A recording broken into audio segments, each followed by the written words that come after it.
ito an act of devotion. So, paano natin nakikita ang devotion sa holy name of Jesus?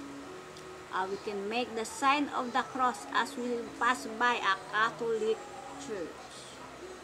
So, sa mga ibang simbahan, wala doon ang ating Panginoon. Dito, sa Catholic Church, nandoon ang ating Panginoon. Ito ang tahanan ng ating Panginoon. Nandoon ang Holy Eucharist, nandoon ang Blessed Sacrament. Dahil ito ang katawan ng ating Panginoong Hesukristo.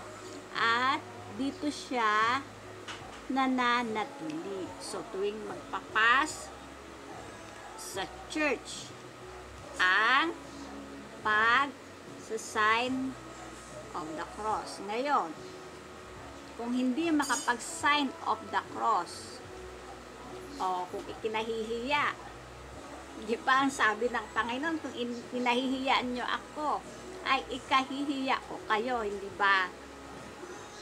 So, sign of the cross tuwing dadaan sa church. At kung hindi naman makapag-sign of the cross, siksikan ay magbabaw.